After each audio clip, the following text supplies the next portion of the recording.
Lamentaciones capítulo 3, por favor. Vamos a estar considerando hoy del versículo 22 al 36. Lamentaciones 3 del 22 al 36. Y vamos a hablar acerca de Dios.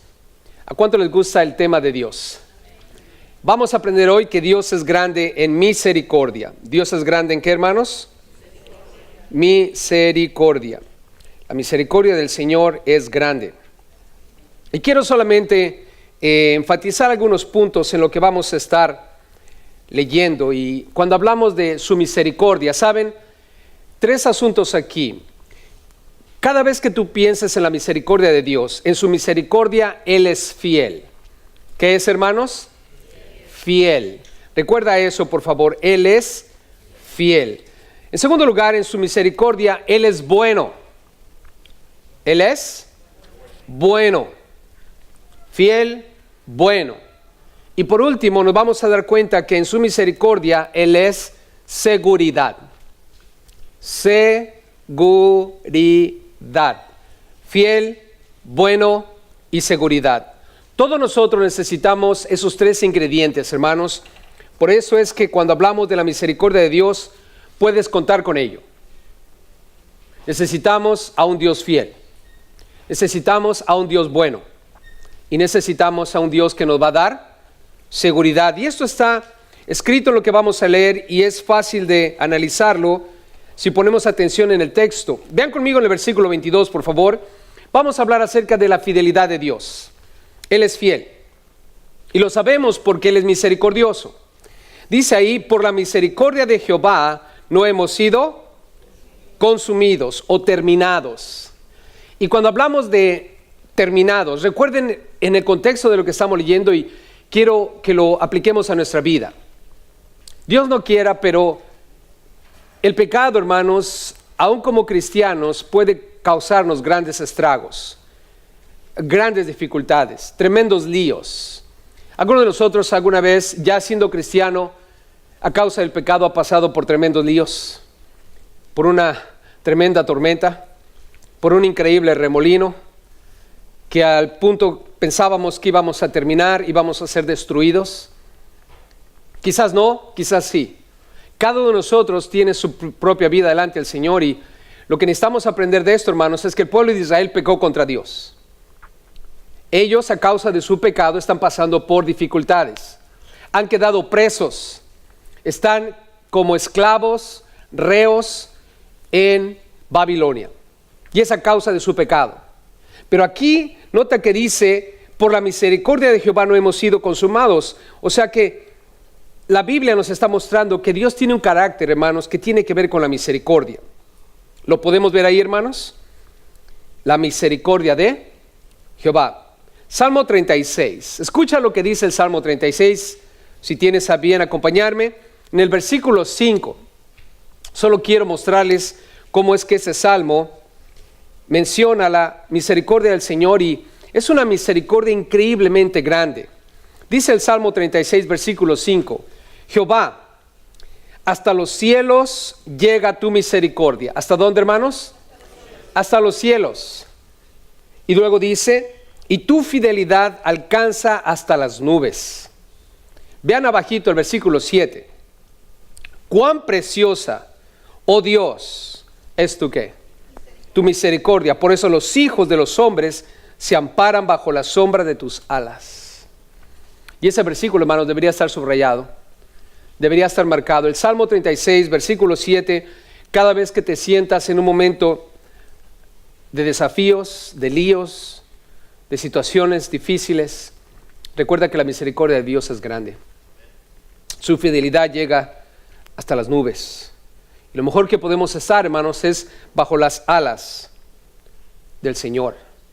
Figurativamente hablando, ponernos bajo la misericordia de Dios. Regresando a Lamentaciones, vean cómo dice el versículo 22, porque nunca decayeron sus misericordias. ¿Nunca decayeron qué, hermanos? Sus misericordias, o sea, la misericordia de Jehová. Puedes pensar que nuestro Dios es un Dios misericordioso y nunca falla. Nunca su misericordia va a caer. Podríamos decir un gloria a Dios a causa de eso, hermanos? Gloria a Dios. ¿Saben por qué? Porque la misericordia de Dios nunca va a fallar. ¿Quiénes son los que fallan? Nosotros. ¿Cuántos hemos fallado alguna vez? Aún en Cristo. Pero ¿qué es lo que tenemos que hacer? Primera de Juan dice, si confesamos nuestros pecados, Él es fiel y justo para perdonar nuestros pecados y limpiarnos de ¿cuánta maldad? De toda. Eso es misericordia, hermanos, y nunca falla. Nunca va a haber una situación en donde tú y yo estemos en pecado o haciendo cosas en rebeldía contra Dios sin que haya suficiente misericordia para perdonarnos.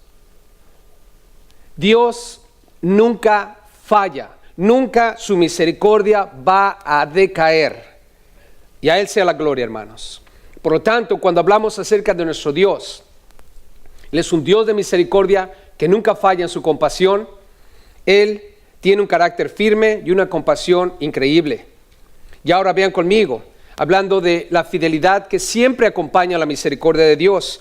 En el versículo 23 dice, nuevas son cada mañana. ¿Qué es nuevo cada mañana, hermanos? La misericordia de Dios. ¿Cuántos se han dado cuenta de eso?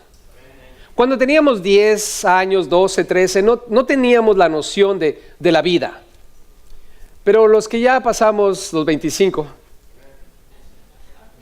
nos levantamos cada mañana, ¿no? ¿Y qué decimos? Gracias Dios. ¿Por qué? Porque estoy vivo otra vez. Cada mañana cuando estamos recién casados, ¿no? ¿Qué le decimos al cónyuge? ¿Cómo amaneciste, mi amor? ¿Verdad que sí? 10 años después le decimos, ay, ¿cómo amaneciste, mi amor? Y ya después de los 50, 60, ¿qué decimos? ¿Cómo amaneciste? Porque es un milagro, ¿no? Es un milagro que todavía estemos, ¿qué? Vivos. Y parece ser que a través de los años, la apreciación que tenemos por la misericordia de Dios va en aumento. Y hoy, hermanos, estamos aquí, somos lo que somos por la misericordia de Dios. Y por eso es que cada mañana cuando nos levantamos decimos, Señor, gracias, porque tuviste misericordia de mí hoy. Darme otro día más. Yo creo una cosa con todo mi corazón, hermanos, que cada mañana cuando tú te levantas, cuando yo me levanto, es una nueva oportunidad. Y es la clara evidencia de que Dios no ha terminado contigo. Es una clara evidencia de que Dios no ha terminado contigo. Va a haber momentos, hermanos, y una vez más, Dios no lo quiera, que Dios nos libre de caer en una situación en donde vayamos a estar en rebeldía contra Dios o en pecado contra Dios, como el pueblo de Israel. Pero en medio de esa tormenta, va a haber momentos en que vamos a pensar que Dios nos ha abandonado, que la misericordia de Dios sobre nuestras vidas no está más. Recuerda, nuevas son cada mañana. Cada mañana tienes una oportunidad más para ponerte a cuentas con Dios. Y pongámonos a cuentas con Dios, hermanos, todas las mañanas. Y luego dice aquí, grande es tu fidelidad. Hermanos, ¿cuántos están de acuerdo conmigo que Dios es fiel? Él no cambia, hermanos. Él es el mismo ayer, hoy y por los siglos. Pablo en sus cartas dijo, fiel es Dios. Fiel es Dios. Y quiero leerles un versículo, hermanos, que tiene que ver con los pactos de Dios, y si pueden acompañarme, está en Deuteronomio capítulo 7. En Deuteronomio capítulo 7, en el versículo 9, hay un versículo aquí que tiene una interesante frase que nos lleva a entender, hermanos, que cuando Dios hace un pacto contigo, el pacto es sólido. Y por eso es que considero que la misericordia de Dios viene acompañada de esa fidelidad, hermanos, que ha pactado con nosotros. La Biblia dice que si nosotros creemos en el Señor Jesucristo, seremos salvos. Cada vez que comemos del pan y tomamos de la copa, estamos recordando en el pan, el cuerpo, el pago de nuestros pecados, pero en la copa estamos recordando el pacto. ¿En la copa qué recordamos, hermanos? ¿Qué recordamos? El pacto. ¿Y cuál es el pacto? De tus pecados no tendré más memoria. Y voy a escribir mi ley en tu corazón y en tu mente. Ese es el pacto. Es una verdad, hermanos. ¿Cuántos creen realmente que Dios ha perdonado sus pecados? ¿Cuántos creen que están absolutamente limpios delante de Dios? No estoy hablando de cómo te sientes. ¿Cuántos se sienten pecadores? Y lo somos. ¿Verdad que sí? Pero aquí los sentimientos no tienen nada que ver con lo que el Señor ha declarado. Porque el Señor ha declarado que de nuestros pecados Él no va a tener más memoria, hermanos. Y eso es misericordia, acompañada de fidelidad. Bien, en el versículo 9, por favor, del capítulo 7 en Deuteronomio. Conoce, dice aquí, conoce pues. Tienes que entender esto, tienes que comprender esto. Dilo conmigo, que Jehová, tu Dios, es Dios, Dios fiel. Dilo conmigo, que Jehová, tu Dios, es Dios, Dios fiel. Y nota, dice que guarda el pacto y la misericordia a los que le aman y guardan sus mandamientos hasta 1000 generaciones. Hermanos, nosotros amamos al Señor. ¿Amas al Señor? Amamos al Señor, hermanos. Quizás no le estamos amando como deberíamos, pero amamos al Señor. Si no, no estaríamos aquí. Si no, no estaríamos buscando de Dios. Si no, no estaríamos perseverando. Si no, no estaríamos en Cristo. Amamos al Señor. Y porque amamos al Señor, Él nos ha dado de su Santo Espíritu. Y de acuerdo a lo que dice el pacto, su ley está en mi corazón y está en mi mente. Y ese conocimiento de su ley viene a través de mi dedicación en estudiar las Escrituras, porque en ellas se encuentran los mandamientos del Señor. Mi salvación no depende de cumplir los mandamientos. Yo guardo los mandamientos o cumplo con los mandamientos de Dios porque amo a Dios, hermanos. Y es un producto de una persona que ama a Dios. La Biblia dice que por sus frutos los conoceréis. Entonces dice aquí, grande es tu fidelidad. Regresemos a Lamentaciones, por favor. Vean conmigo ahora, del versículo 24 al 30. ¿Estamos seguros de que tenemos un Dios fiel, hermanos? Él es fiel. La Biblia te habla de que Él te va a guardar aún hasta del maligno. Porque el Señor es bueno, hermanos. Y noten aquí conmigo cómo en el versículo 24 al 30, cuando la Biblia menciona aquí la misericordia del Señor, viene acompañada de una frase que nos da a entender que el Señor es bueno. Dice en el versículo 24, mi porción es Jehová. ¿Mi porción es qué, hermanos? Jehová. Dijo mi alma, por tanto, en Él esperaré. ¿Por qué el Señor es bueno, hermanos? Porque Dios nos ha dado porción. La pregunta es, ¿qué es porción? Ahí dice, mi porción es Jehová. La palabra porción tiene que ver con heredad, herencia. ¿Se acuerdan de aquel hijo que vino con su padre y le dijo, era el menor, Padre, dame la porción de los bienes que me corresponde? El famoso hijo pródigo pidió la porción de los bienes que le correspondían. Ahora quiero que veas conmigo aquí, de acuerdo al versículo 24, ¿cuál es nuestra porción, hermanos? ¿O quién es nuestra porción? ¿Quién es nuestra herencia? ¿Quién? Jehová. Ahí dice, mi porción es Jehová. Si alguien te pregunta a ti, ¿qué es el mejor bien que tú tienes? ¿Cuál es la mejor herencia que tú tienes? Jehová. Nosotros los padres estamos preocupados en dejar la herencia a los hijos, ¿no? Especialmente en el pueblo latino. La mayoría de nosotros pensamos que tenemos que dejar la herencia a los hijos. No está escrito en ningún lado, pero tenemos esa idea. Algunos ya son más modernos y no van a dejar absolutamente nada. Todos se lo van a gastar y no los culpo. Pero la mayoría de nosotros tiene en mente dejar algo. La herencia. parte de los bienes. Y quiero poner eso en tu corazón. Yo creo que lo mejor que nosotros podemos dejarle a nuestros hijos es Jehová. Como padre, hermanos, mis hijos ya no están en la casa, ellos son adultos, cada uno de ellos tiene su propia vida ahora, fuera del hogar. Y a veces pienso, si yo pudiera regresar atrás, ¿qué es lo que yo haría diferente?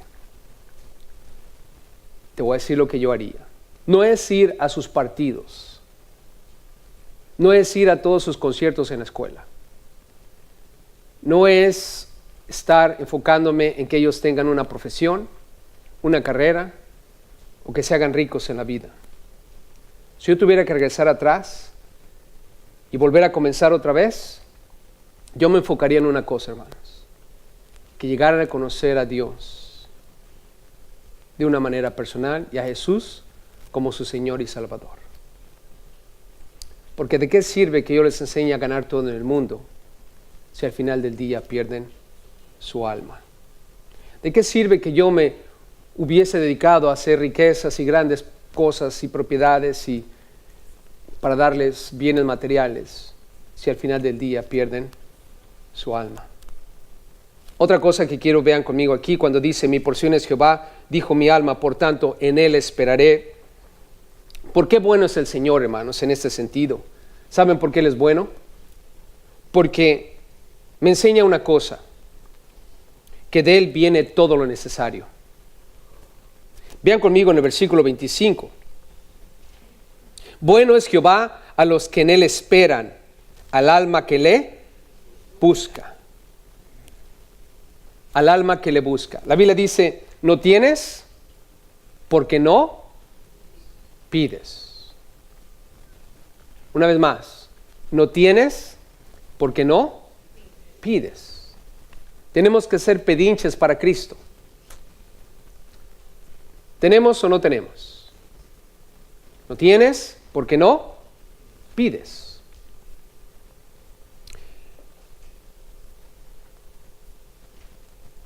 Saben que cuando la Biblia dice aquí que bueno es el Señor para los que en Él esperan, la palabra esperar ahí, hermanos, implica que tú y yo tenemos en nuestro corazón la idea o la noción de que Él es el proveedor.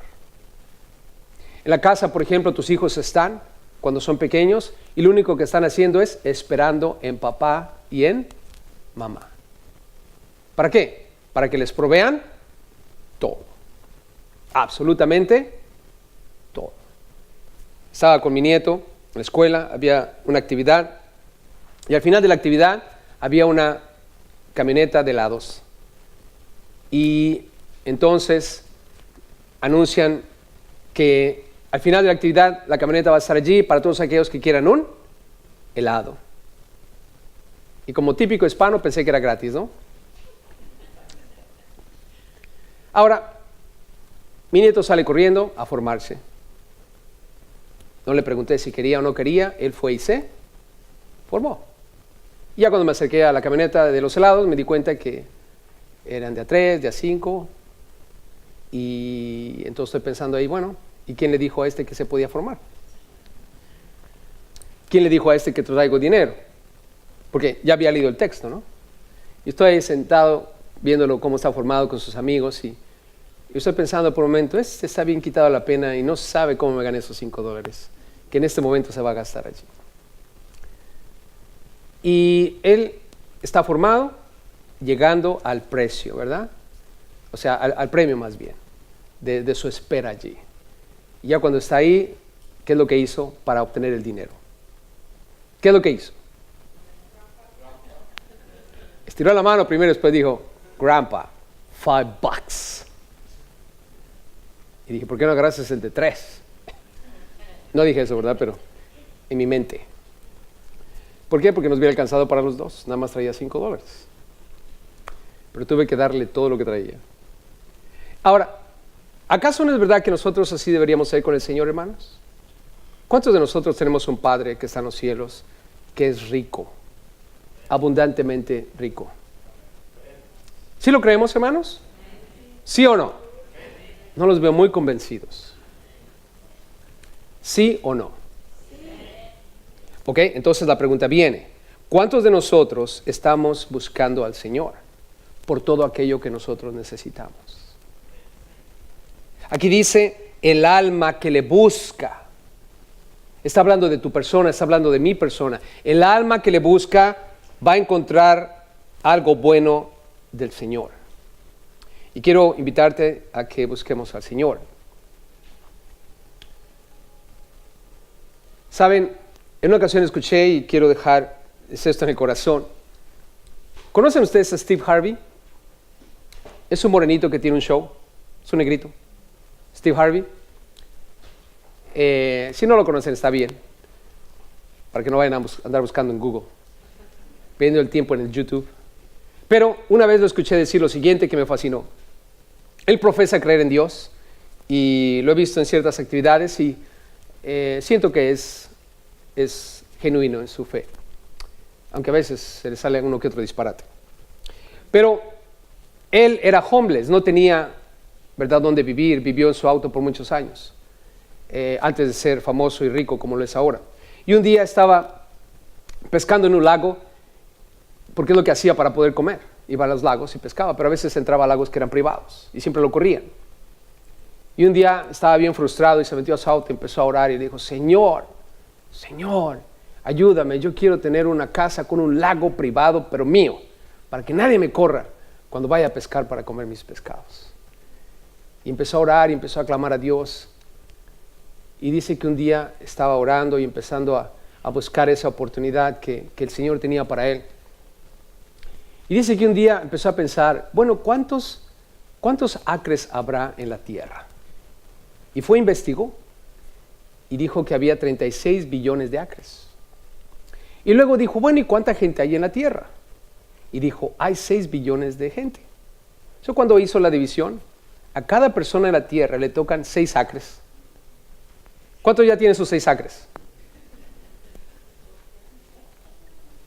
Entonces un día él empezó a decir, Señor, a mí me tocan 6 acres. El alma que busca al Señor ve la mano de Dios. Bueno es Jehová a los que en él esperan. Entonces él se puso a orar, Señor, por favor dame mis 6 acres. Y a través de una serie de eventos, un día terminó con 6 acres. Pero después se acordó de que tenía unos amigos que estaban en la cárcel. Porque, pues ustedes saben, ¿verdad? Se habían metido en problemas y estaban en la cárcel y no iban a salir de la cárcel. Y empezó a orar al Señor y le dijo, Señor, ¿sabes qué? Ellos están en la cárcel y nunca van a usar sus 6 acres. ¿Por qué no me das sus 6 acres? Y a través de una serie de eventos, Dios le dio otros 6 acres y luego otros 6 acres, hasta que eventualmente compró una tierra muy, muy grande. Pero nunca vivió ahí, solo compró la tierra, la fue comprando. Hasta que un día, Dios le mostró para qué era esa tierra.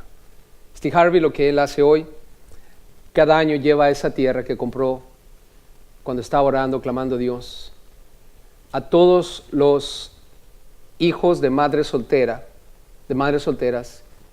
que andan con problemas en su juventud. Y los lleva a ese lugar, es como un bootcamp, y los enderezan a todos. Y les dan proyección y les dan un futuro y visión a través de ese programa que tienen en ese lugar que él nunca vivió, pero que él compró cuando le estaba pidiendo al Señor sus 6 acres. ¿Cuánto van a empezar a pedirle al Señor 6 acres?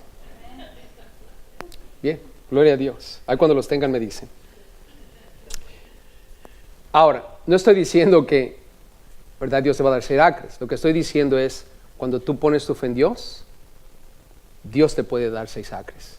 Lo que eso para ti signifique, o lo que para mí signifique, lo que tenemos que hacer es aprender a esperar ¿en quién? En Dios. Ahora, vean conmigo en el versículo 26, dice, bueno es esperar en silencio. ¿Cómo debemos esperar, hermanos? En silencio. ¿En silencio qué? La salvación de Jehová. Oh, hermanos, ¿quién salva? ¿Quién salva? Cristo, ¿verdad? Él es salvación. Su nombre es Jesús, Jehová salva. Entonces yo tengo que aprender, hermanos, una cosa. Cuando hablamos de la misericordia de Dios, Él es bueno, hermanos. ¿Por qué? Porque nos da salvación. Y nos la dio a través de Cristo Jesús. ¿Se acuerdan de David cuando dijo, ¿por qué te abates, oh alma mía? ¿Y por qué te turbas dentro de mí? Espera en Dios, porque aún he de alabarle, salvación mía y Dios mío. Y cuando nosotros pensamos en la misericordia de Dios, hermanos, recuerden que Él es nuestra herencia. Él te va a proveer lo que necesitas y Él te ha dado lo que más necesitas, salvación y vida eterna en Cristo Jesús. Vean conmigo en el versículo 27-28, algo interesante aquí. La misericordia de Dios se muestra también en esto. Dice, bueno, ¿qué dice? Bueno, le es al hombre llevar el ¿qué? El yugo, ¿desde cuándo? Desde su juventud. Que se siente solo y calle, porque es Dios quien se lo impuso. ¿Se acuerdan de Jesús? Jesús dijo, llevad mi yugo sobre vosotros y aprended de mí, que soy manso y humilde de corazón, y hallaréis descanso para vuestras almas, porque mi yugo es fácil y ligera mi carga. De acuerdo a lo que hemos leído aquí en Lamentaciones, ¿quién puso el yugo sobre nosotros, hermanos?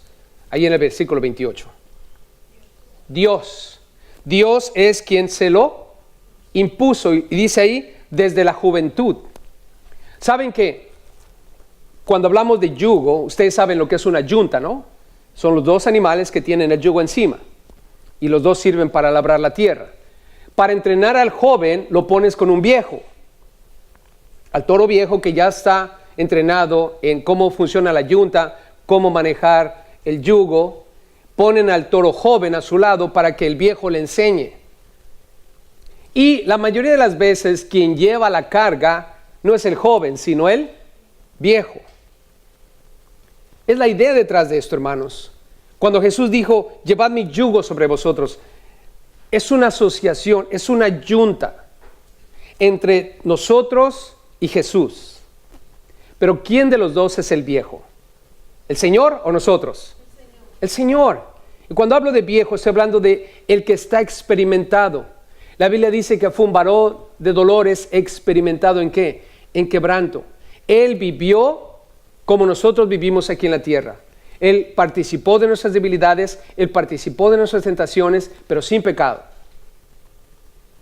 Cuando digo participó en las tentaciones, quiero decir que fue enfrentado o fue confrontado o fue a través de muchas tentaciones. Pregunta, cristianos, ¿Dios tendrá experiencia? ¿Jesús tiene experiencia? ¿El Espíritu Santo tiene experiencia? Hermanos, ¿qué mejor trío para pensar lo siguiente? Es bueno que tengamos este yugo, porque nuestro Dios está cargando el peso por nosotros. Esta vida que tú y yo tenemos, hermanos, está siendo llevada por nuestro Señor y Salvador Cristo Jesús. Por eso aquí dice en el versículo 28 que se siente solo y ¿qué? ¿Y qué? Y calle. En el versículo 26, bueno es esperar ¿en qué? En silencio. Y aquí viene en el versículo 29. Ponga su boca ¿en dónde? En el polvo, por si aún hay esperanza. En otras palabras, si tienes esperanza, es bueno que el Señor nos calle la boca. Cuando hablamos de la bondad de Dios, Él es bueno, hermanos, porque nos ha dado salvación, nos ha puesto en yugo, pero también, hermanos, es bueno que aprendamos algo de Dios que Él desea, que nos callemos la boca. ¿Alguien dijo, calladito te ves más bonito? ¿Saben que nuestra boca es perversa? La Biblia dice que tenemos que domarla, la lengua. Pero dice, ningún hombre puede domar la lengua,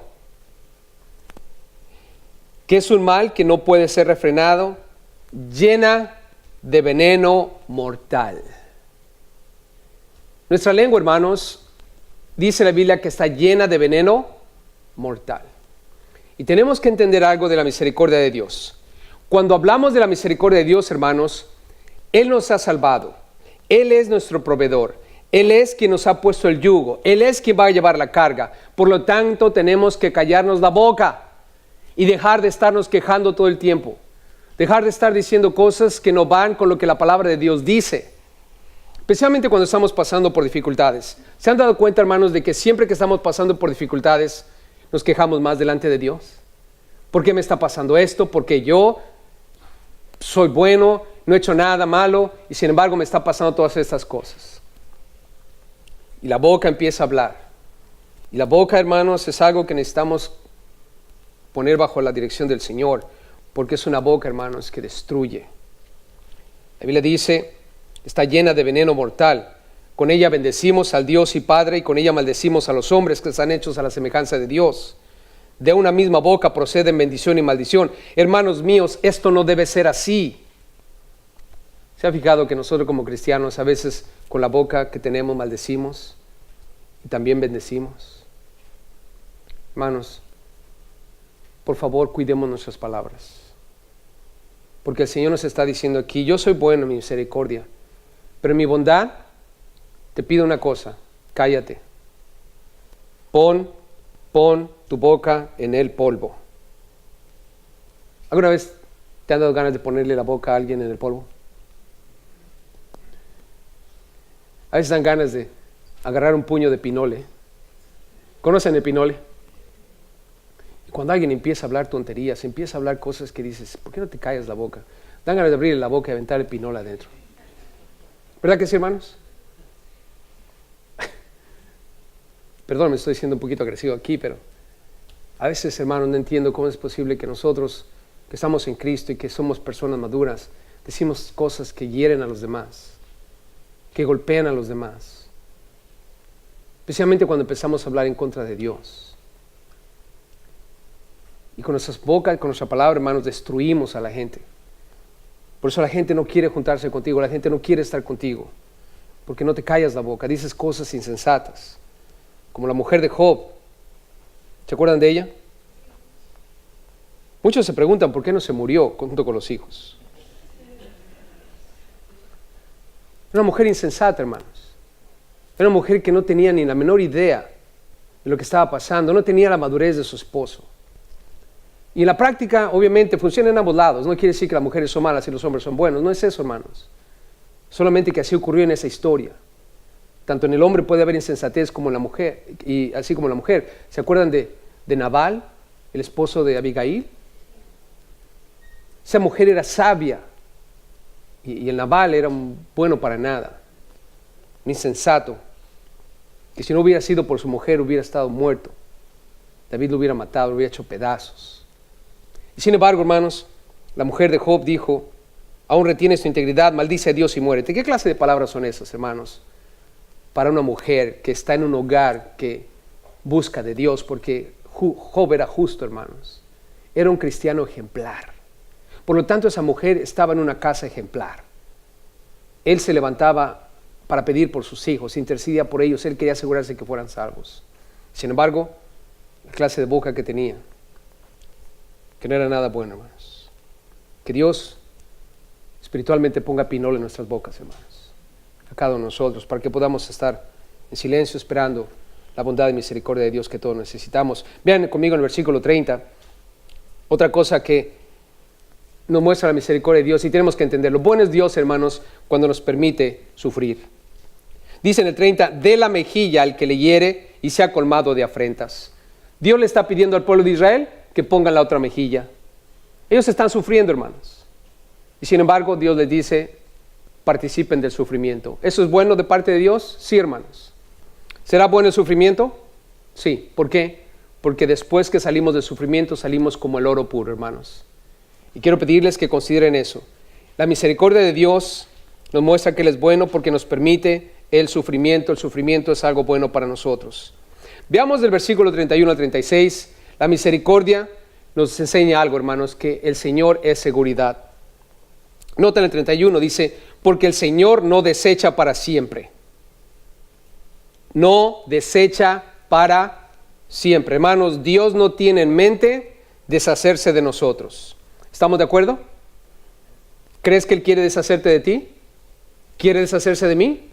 ¿Está esperando que en algún momento pequemos contra Él para echarnos fuera? ¿Mandarnos al infierno? No es el corazón de Dios, hermanos. Él no desecha para siempre. La Biblia dice que por un momento nos hace pasar por conflictos, estragos, para que podamos recapacitar y regresar al punto donde quiere Él que estemos tú y yo. Pero Él no te va a desechar nunca. Otra cosa, mira el 32. Antes, si aflige, también se compadece según la multitud de sus misericordias. Hermanos, Él no tiene en mente destruirnos. Te va a afligir, pero su misericordia, que es múltiple, o la multitud de sus misericordias, impide que Él te destruya. Ahora, hermanos, recuerde una cosa. Ve lo que dice el versículo 33. Porque no aflige ni entristece voluntariamente a los hijos de los hombres. Pregunta, ¿es la voluntad de Dios afligirnos o entristecernos? Ahí dice que no. Pero ¿por qué tú y yo somos afligidos o pasamos por cosas tristes? Por nuestro propio pecado, hermanos. Cuando tú y yo pecamos contra Dios, Dios permite algo que se llama disciplina o castigo. Y ningún castigo o disciplina es de apreciarse o valorarse. Porque la Biblia dice que así como el padre que ama a su hijo lo disciplina, también Dios a quien ama disciplina. Ninguna disciplina es de alegría o gozo, hermanos. Siempre es dolor. ¿Por qué tú y yo sufrimos o pasamos por cosas? Por el pecado. A veces tu pecado, o a veces el pecado de los demás, o últimamente el pecado de Adán y Eva que entró al mundo. ¿Está claro, familia? Pero no era la voluntad de Dios que tú y yo sufriésemos o fuésemos afligidos. Por lo tanto, no pequemos contra Dios. Hermano, hermana, no pequemos para no afectar a los demás. Y bueno, el pecado ya está en el mundo. Vamos a tener que sufrir algo. Pero tratemos de mantenernos alejados del pecado que nos lleva al sufrimiento. Ahora, mira lo que dice 34. Tampoco es la voluntad de Dios desmenuzar bajo los pies a todos los encarcelados de la tierra. Recuerden que ellos están en la cárcel ahorita, en Babilonia. Y no es la intención de Dios aplastarlos allí. Ni tampoco, dice el 35, torcer el derecho del hombre delante de la presencia del Altísimo. ¿Qué quiere decir eso, hermanos? Torcer el derecho del hombre delante de la presencia del Altísimo. Quiere decir que no es la voluntad de Dios quitarle al hombre el derecho de estar en su presencia. Hermanos, cuando una persona peca, no quiere decir que ya no puede entrar más en la presencia de Dios para pedir perdón. Dios no nos quita ese derecho. De hecho, en la Biblia encontramos en Hebreos 4:16, acerquémonos pues confiadamente al trono ¿de qué? De la gracia para alcanzar misericordia y hallar gracia para el oportuno socorro. Eso es increíble, hermanos, porque esto me está mostrando la seguridad que tengo en el Señor. Él no tiene en mente desecharme, Él no tiene en mente destruirme, no es su voluntad, no es su corazón. Nunca, aún en mi pecado, me va a quitar el derecho que tengo como ser humano para acercarme a Él, al trono de gracia, para pedir perdón y hallar socorro en mi situación. Amén. Sí, hemos escuchado a veces que Dios cierra los oídos a los que están en pecado. Sí, hermanos, Él no va a responder favorablemente a lo que estamos haciendo, pero nunca nos va a quitar el derecho de venir al trono para pedir perdón, hermanos. Siempre el trono del Señor va a estar abierto para que pidamos perdón. Por último, vean el versículo 36. No es la voluntad de Dios, hermanos, defraudarnos. Dice ahí, trastornar al hombre en su causa. Biblia de las Américas dice defraudar a un hombre cuando está en litigio en la corte. El Señor no lo aprueba. Hermanos, ¿qué es lo que vemos aquí? Que en su misericordia Él es fiel. En su misericordia, hermanos, Dios es bueno. Te va a proveer, te va a dar. Busca para que halles. Toca para que se te abra. Pide para que recibas. Él es bueno. Mantengamos alejado del pecado, hermanos, para que no causemos estragos en nada de lo que el Señor tiene para nosotros. Pero una cosa necesitamos recordar. Como dice aquí, Él es nuestra seguridad, porque Él no tiene en mente destruirnos, no tiene en mente desecharnos. Estamos seguros en Cristo, hermanos. Ahora, los dejo con esto. Ustedes recuerdan lo que la Biblia dice en Romanos. ¿Quién nos separará del amor de Cristo? ¿Tribulación, angustia, o persecución, o hambre, o desnudez, o peligro, o espada? Como está escrito, por causa de ti somos muertos todo el tiempo. Somos contados como ovejas de matadero. Antes en todas estas cosas somos más que vencedores por medio de aquel que nos amó, por lo cual estoy seguro de que ni la muerte, ni la vida, ni ángeles, ni principados, ni potestades, ni lo presente, ni lo porvenir, ni lo alto, ni lo profundo, ni ninguna otra cosa creada nos podrá separar del amor de Dios que es en Cristo Jesús, Señor nuestro. Amén. Amén. Y hermanos, el Padre nos ha dado una tremenda seguridad en Cristo. Solo mantengámonos en Cristo y seamos hallados en Él. Y todo va a estar bien. Amén.